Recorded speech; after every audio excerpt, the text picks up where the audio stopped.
Welcome to the Infinite Wealth Podcast. I'm Cameron Christensen, along with our co-host Anthony Faso. We just interviewed the one and only Michael Zuber, one rental at a time. Anthony, what was the takeaway or two you had? Well, I tell you, it was good to have him on because I've been following him for a bit, and I'm glad that he came on our show. And After you begged and pleaded. Yeah, exactly. Well, and then I learned he was an accountant, so it was kind of meant to be. And I'm taking over your 2 cents. But What else? he recorded in Vegas. I I know know. we could have had him in. We didn't realize that, but go ahead. Go on. I'll say there was a lot of good nuggets here. Like Yeah. his business name is One Rental at a Time. And what a different philosophy from what we often hear otherwise. And if I had to pick maybe one or two takeaways, one would be how important it is to be surrounded, like how important your friends are. Yeah. You know, like if you're going to be an investor, you're going to do something different.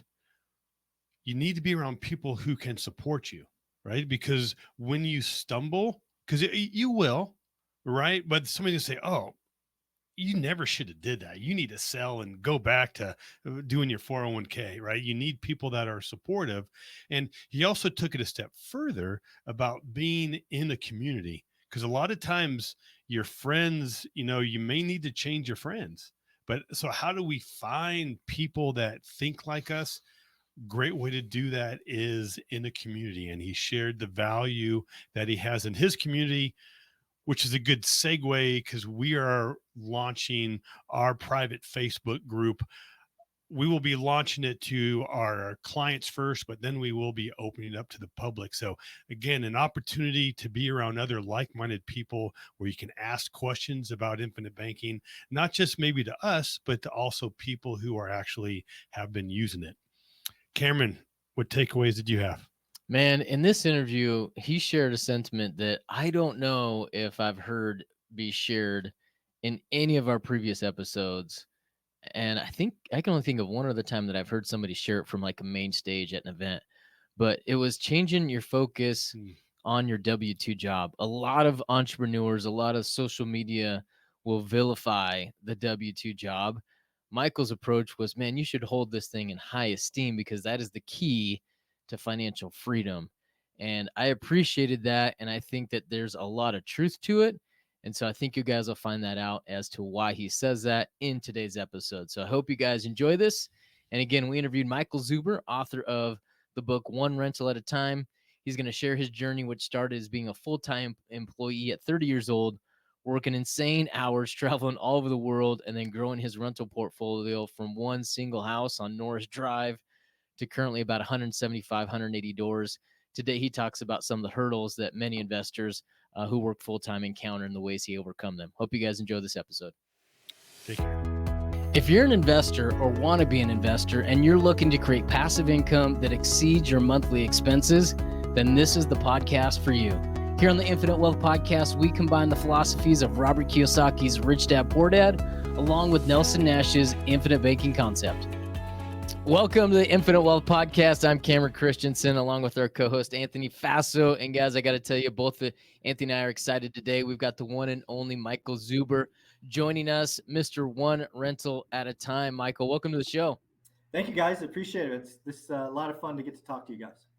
Absolutely, man. I'm excited. We got a lot of questions here for you today, but I want to throw it to you. I want to kind of tee this up. And I'd love to hear about this genesis of One Rental at a Time. Share a little bit about your backstory and how this came about. Yeah, kind of the story of One Rental at a Time is I'm Gen X, right? So not a baby boomer, even though I get accused of that all the time. But I was told to go to school, get a good job, make a lot of money, work for 40 years and retire, at 65. And for the first decade of my adult life, my 20s, that's what I was doing. I got an advanced degree. I went back and got an MBA. I was climbing the corporate ladder. Then I, stumbled into stock market investing. I turned $7,000 into almost $200,000. I didn't realize I was lucky. Yeah, I thought I was a genius, right? I remember thinking I was smarter than Warren Buffett. That's a hint, folks. If you ever think you're smarter than Warren Buffett, you're not. Yeah, humble too. I got humble. Yeah. And I lost 80%, which for a kid that grew up housing insecure, poor, losing over 150 grand is a wake up call, because it's more money than you'd ever seen, and you just lost it because you were a financial moron. And I remember going to a bookstore, and I found that purple book that we call Rich Dad, Poor Dad, and it opened a whole new world to me, which is embarrassing to say, because again, You had an MBA. I had an accounting degree, an MBA. Oh, You had an accounting degree. You know it all, man. Of You course. know it all. Clearly. I could read a balance sheet, income statement. I could tear it all down. But dude, this rental housing thing, I didn't even know it was a thing. Nobody in my network, nobody in my family. I mean, we didn't talk about this stuff. So that one book sent me on a journey that ultimately culminated in buying my first rental property about a year later. And, that journey led to, one rental at a time, and never looked back. I didn't touch the stock market for nearly 20 years. I just got good at one thing, and that was, buying rental properties. And again, we started, and I just looked it up, the first house before the show started, December 11th, 2002. Was when we bought our first property, 1818 Norris Drive East in Fresno, California. So, yeah, been a while. Now, Michael, one thing I always find interesting, if you look at how many books were sold of Rich Dad, Poor Dad, but then there's so many people who read it, but they never put it into action. So what was it with you? I mean, you knew it all. I mean, if your accountants know it all, right, Cameron? Oh man, right? Michael, if he hasn't mentioned this yet, Anthony is a recovering CPA. So, yes, yeah. I got you. I don't need to say it because Cameron loves to remind people. Well, I beat you to it. He usually works it in at least 3 times during every show, so I thought I'd get it out of the way for it. Well, I think it's interesting because I will say, honestly, I felt like I did know it all. Right. Speaking of humble, I mean, that's kind of what we're taught. We're always right. We're never wrong. Right. We're but then life happens and we kind of realize that things are much different in the real world. But what do you think inspired you to pick up that book, but then actually take action? Well, again, I was in a pretty low state. I went from thinking I was a financial genius, smarter than Warren Buffett, to being humbled and losing more money than my family had ever seen. In like a 2-week period, it was all gone. And that book, and again, it's not even a how-to book. Rich Dad Poor Dad's not a how-to book. It's a mindset, think different book. It just unlocked that there was this whole other world that I knew nothing about. And I think it was that, because again, an accountant, an MBA, econ, all this stuff. But this whole real estate thing was new to me, and it made sense. I could physically touch it. Real estate, unlike stocks, is imperfect. You can find and create value. There are motivated sellers. There are seller financing. There are tax advantages like depreciation. There's all of these things that once you dig in, you're like, wow, this is going to be my thing. So it just was the unlock. And then why a lot of people don't take action. I don't think they believe in themselves. I think there's a lot of people that don't believe in themselves, and so they don't even try, which is sad to say. No, that is sad. I agree with you. Man, I've been coaching my daughter's volleyball team, and that's one of the just the things I've loved so far as being a father, man, is giving these kids some of that confidence, right, to do things that they're not familiar with or they don't know how, right? And so I think that little skill translates into so many aspects of life, right? Just, hey, being uncomfortable and taking that first step, whether it's a new volleyball skill or it's that first rental. I mean, Cameron, I would imagine you feel that fulfillment when you see somebody you're working with who you're coaching who doesn't have the confidence, but you mentor them and they become successful. Oh my It's gosh. awesome.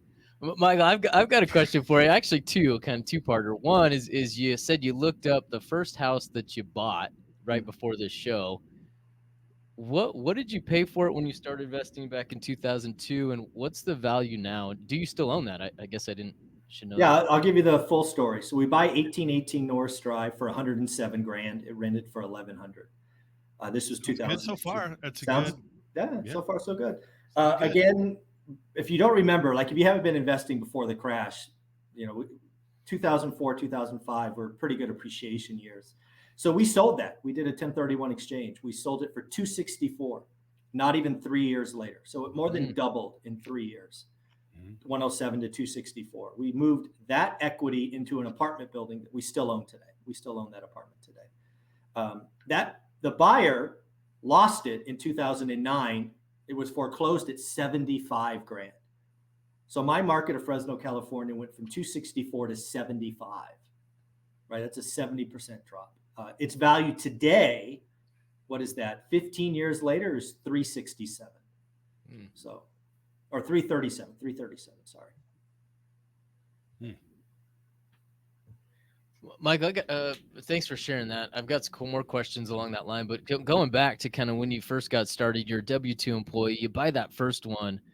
I'd love to hear maybe about some of the struggles or some of the difficulties there, right? Buying that Yeah, first one is never easy. Difficulties Take doesn't us just back. go smooth like you see yeah, on social media or whatever. You just buy it and cash flow it, then you refinance and And you're rich. yeah. yeah. And you're rich. Yeah, you just refi all your equity out, and it's good from there.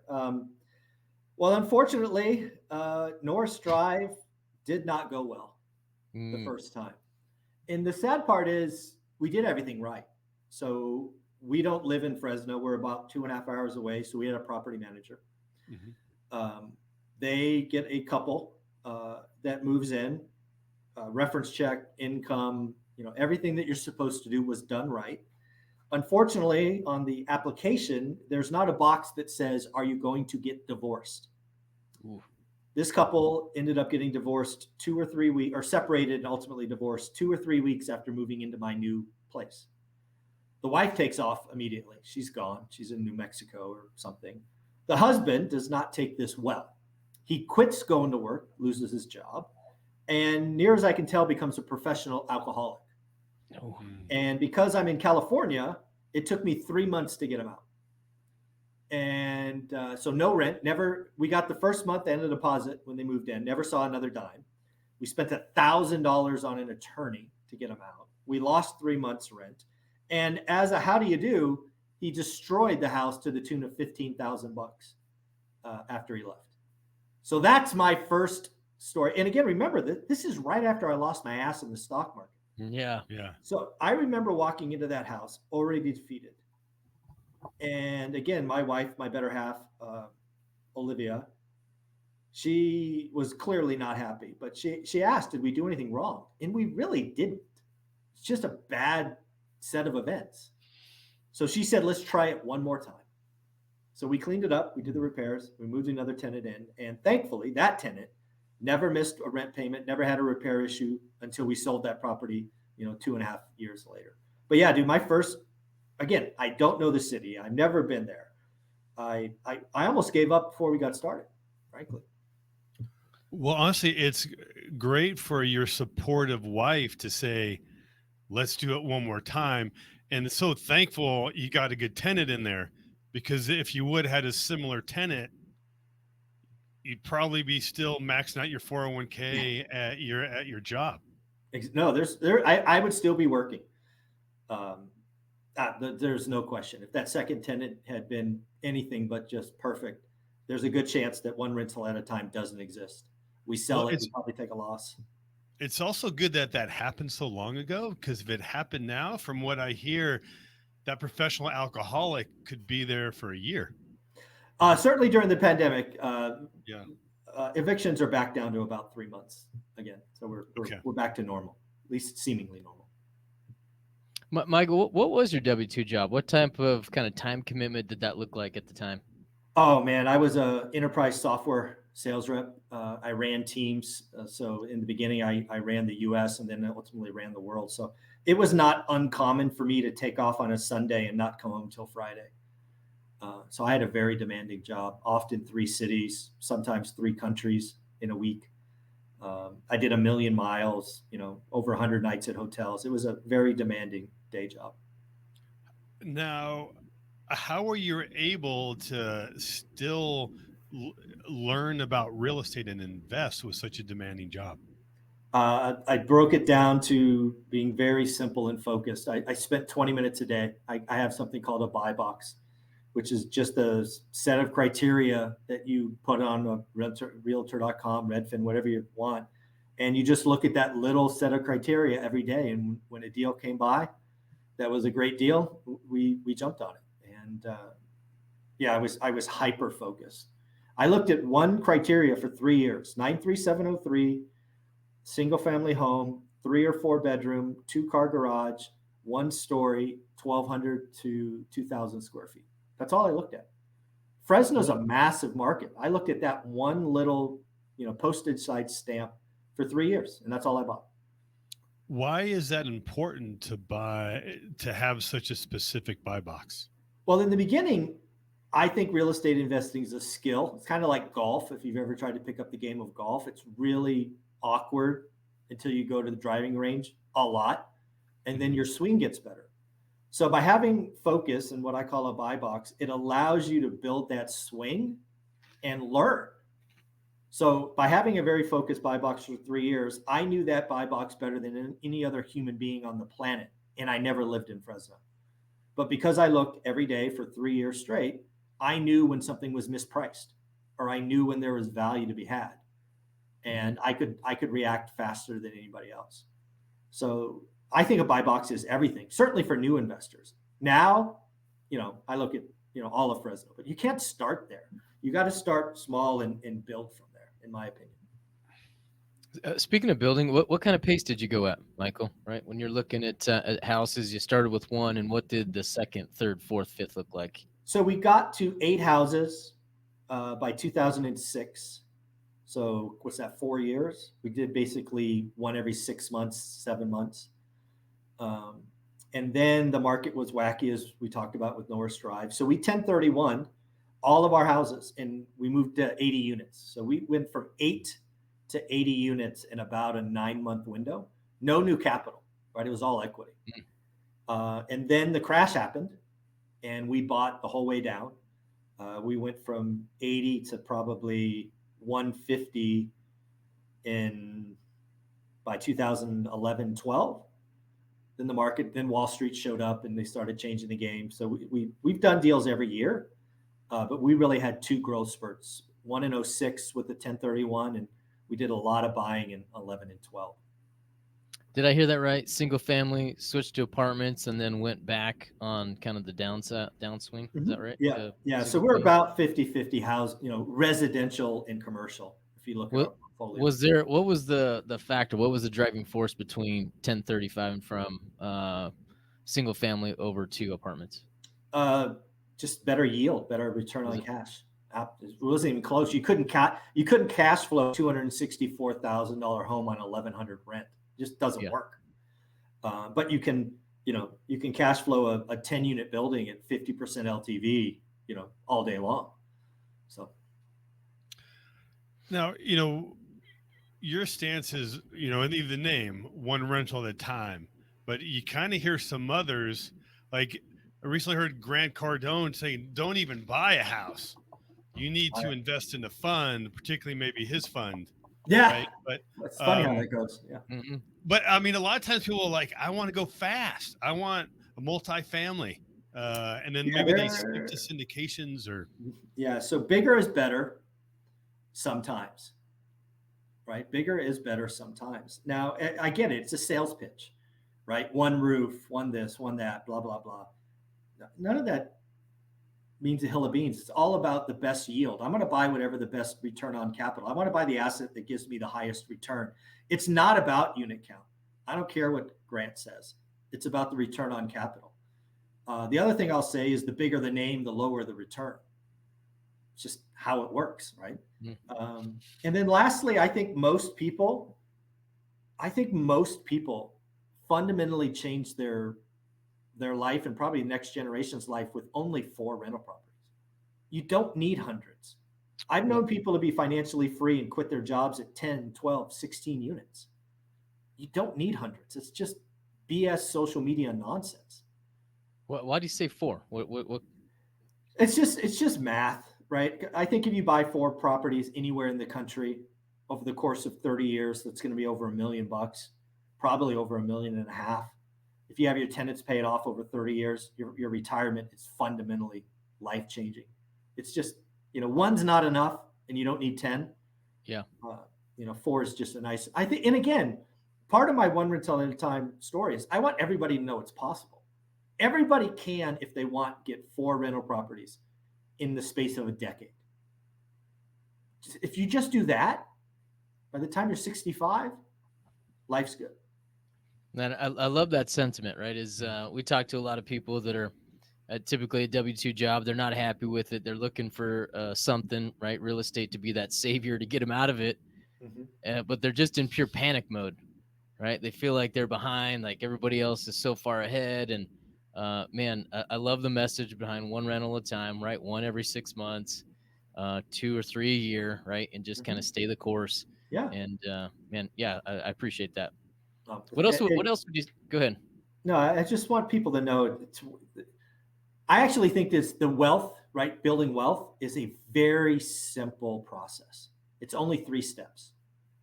Step 1, you have to create and grow disposable or discretionary income, whatever you want to call it. At the end of the month, whatever money is left over that you theoretically can light on fire and nothing changes in your life, you need more of that. That cash becomes the seeds to buy assets, and then you hold the assets. So step 2 is you got to become great at one thing.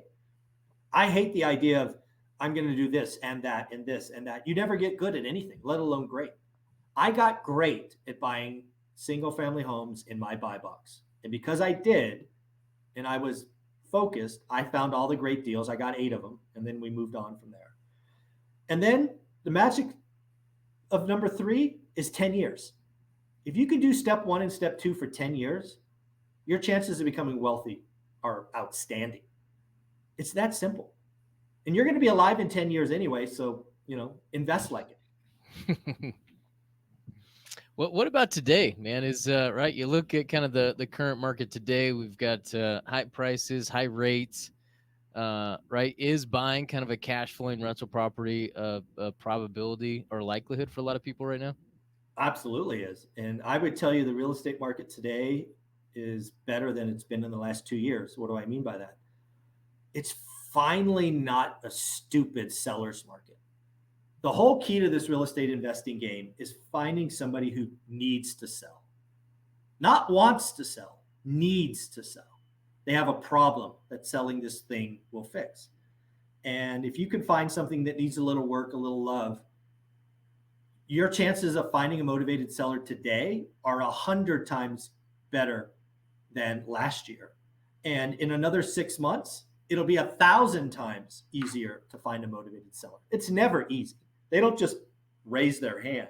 So you have to take your shot. You have to do the work. But, I like buying from motivated sellers, and it's getting easier and easier. Simply change your criteria to days on market. In my market, I don't even look at anything unless it's 30 days or older. It's just the game. The game is the game. It takes work. It takes discipline. I think the market today for investors and buyers is better than it was since 2019. 2020 through 2023 were hard. If you didn't have a pile of cash, you weren't winning. Yeah. But now inventory's building. The ugly stuff is sitting. The places that are taking pictures on their iPhones sitting. Agents not doing their job. I think the time's only getting better. You mentioned markets a few times, one being Fresno, and then just now you mentioned markets. Any advice on somebody? How do you find a market? Does it have to be local? Can it be across the country? It depends on where you are. Like if you're learning, like you're doing the whole golf thing, right? You're just taking reps. It is far easier to learn in your backyard because you can see it, you can touch it, you can meet people. So you can learn in your backyard. My story we didn't cover it earlier. I talked about buying in Fresno in 2002. I spent a year trying to buy in the Bay Area, which is where we live, because all the books said, buy 30 minutes from home. So I tried for a year and it didn't work. So now that I had the skill and the knowledge, I took that to a new market and we bought Norris Drive in 60 days because I had the skill. So if you're learning, if that's where you are, you're in the learning, the repetition phase, learn in your backyard. I'm not saying buy in your backyard, but learn the skill in your backyard. And then I think the missing piece when you think about going out of state or out of area Yeah. is you have to find trusted boots on the ground that you're not paying, right? Your property manager, your real estate agents, the inspectors, they're all going to whisper the most rosy story to you. You need somebody that's going to tell you the cold hard truth. You need somebody that's going to, drive by on a weekend because you just, you got the heebie jeebies and, all of that. So you got to have trusted boots on the ground or don't go there. Now, we've talked a lot about, and I think a lot of our listeners are currently have a W-2, and either some really enjoy it and some want to get out. Yeah. What are some advice would you give somebody who's on that ledge there? Well, the first thing I would do is I would ask you to change your orientation. A lot of people that I talk to, and I see them just like you guys, they hate their job. They come up, they shake my hand, I hate my job. I would tell you to change your orientation. Treat your job not like a prison, but the key to your financial future. If you realize that you can be out of your job in 10 years or less, it gets a lot easier to show up. And oh, by the way, part of getting rich is increasing disposable income. So be good at your job. Get a raise, get a bonus, change careers. Your job is the key to financial freedom. Most people, I think Ed Milet said this, 90% of people are not entrepreneurs. I'm not an entrepreneur. I'm an employee. I was raised that way. I'm wired that way. Some people are entrepreneurs, not me. So again, W-2 employees, realize your job is that key. And if you just change your orientation, I think it gets better. Man, I love that sentiment again, right? Is that, again, we've talked to people that are in that W-2 job and they almost disqualify themselves before even trying, right? They're like, well, I can't do that. I'm not that guy, right? That guy's got all the entrepreneur skill set and charisma and everything else. And they're almost just mentally kind of locked into that spot. So, man, I appreciate you sharing that. You don't hear that very often of somebody in your position saying, listen, I'm not an entrepreneur. I'm just a W-2 guy, man. Show me the rules. Let me go play by him, and then I'll be successful. Yep. Yeah. And again, folks, if you really just change your, don't say you hate your job. You say something like, I'm going to be out of here in 10 years, and then just bust your ass working for it. The sacrifice is worth it. The juice is worth the squeeze. Go ahead. I just kind of a random, Mike, what's something you're excited about, kind of looking forward? You said that now is a great time, but anything specific that you're excited about? I think the United States economy is either in or shortly will be in a recession. Recessions are not, they're a normal part of our business cycle, right? When you have 10 years of growth or 12 or whatever it's been, you got some stuff that needs to be cleaned out. And there's going to be some pain, right? There were a lot of people doing stupid syndications the last couple of years, couple of, 2-3 value add with short-term debt, variable rate debt.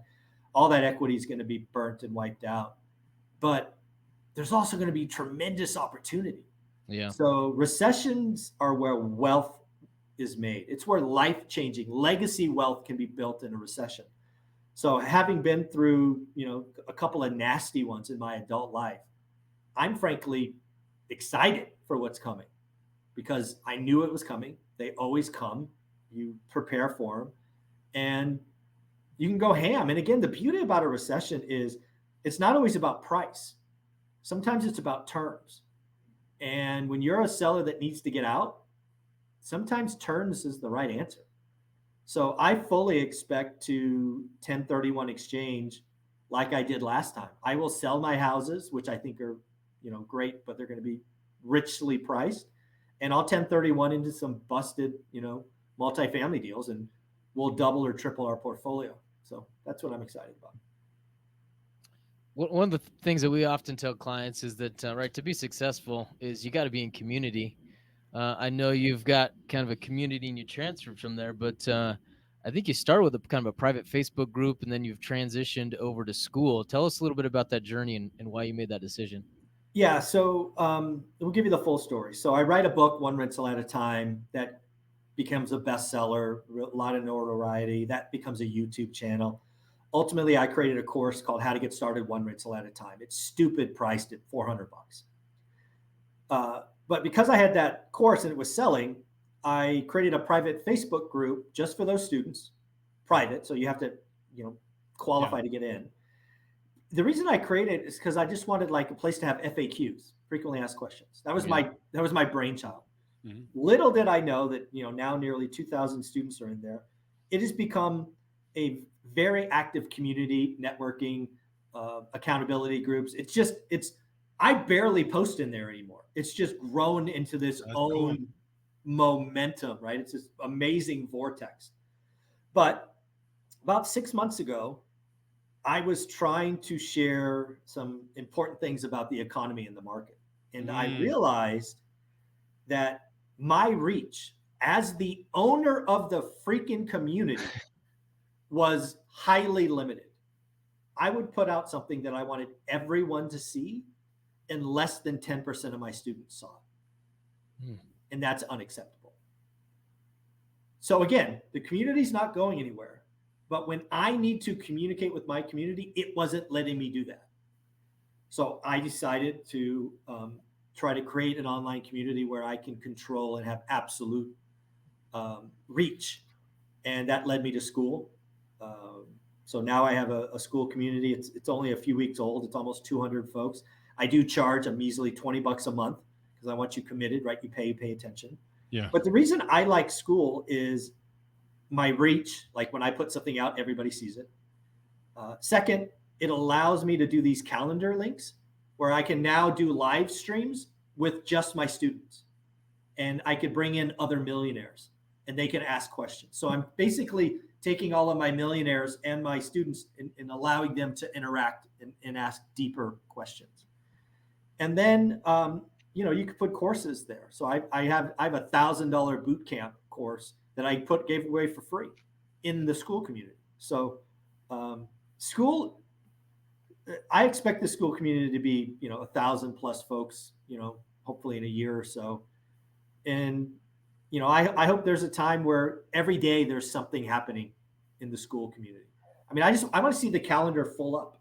And I don't expect anybody to do every event, but that's the beauty of what we're building here is maybe you want to be out of state landlord. Great. I got a guy for that. Maybe you want to do, syndications. Great. I got a guy for that.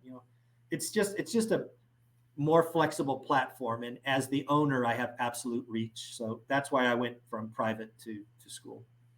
Well, why is it important to be in a community? Oh, it's everything. And I unfortunately didn't get that for 5 years, right? I was the guy traveling the world. I tried to do everything myself, and it's hard. It's exhausting.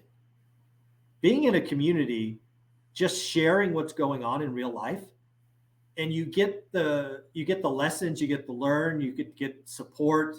It's just good to be around people going the same direction. I actually have a saying that I talk about all the time. You've got to fire your friends. And I forget who put this out there. Yeah.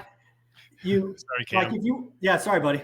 If you want to get 6-pack abs, we'll be around guys that got 6-pack abs. You'll probably be the sixth. If you want to be a millionaire, get around millionaires. If you want to be a marathon runner, be around marathon runners. You are your circle. So the reason I say fire your friends is if a lot of people come to real estate investing, they're the oddball in their group, right? They're that one person that wants to grow and be better where everybody else is comfortable. If you don't get out of that group of those friends that are comfortable, they're going to pull you back. You're not going to change them. They're going to change you. So community is everything. And I didn't know that for a long time. That private Facebook community is the happiest place on the internet, right? People networking, asking questions, support, posting their wins. It's everything, man. It's pretty crazy. Awesome. Michael, if somebody's looking to kind of get to be a part of that community and or find more information, where can they go? Yeah, the very few things I've done right in life, but everything I do is one rental at a time. So if you go to school, you can search one rental at a time. Go to my website, one rental at a time. YouTube, books, everything's the same. So pretty cool. When you have a podcast, it sounds, as I was prepping for this, there's a lot of content there. You even did a live stream earlier today. I was watching it. I'm like, well, that's today. I did. Yeah, I think I have 13,000 videos on YouTube. Dang. Well done. Well Yeah. done. I go live 5 days a week, 7:30 a.m. I do something called the Daily Financial News. I've done that for 5 years now. The Daily Financial News every day or 5 days a week. I used to do it 7 days a week until my wife said, stop it. So now it's Michael, thanks again for being here. OneRentalAtAtime.com. We'll make sure we get that in the show notes. And man, really appreciate you sharing your story and your message today. Thank you. awesome. Thank you, guys. Thank you, Michael. Go make it a fantastic day. Take care. If you like this video, I know you're like this one. And if you want to learn how investors use infinite banking to increase their returns and lower their taxes, check this out. And if you have some questions and want to see if infinite banking is for you, hop on a discovery call with us. Link for that will be in the description.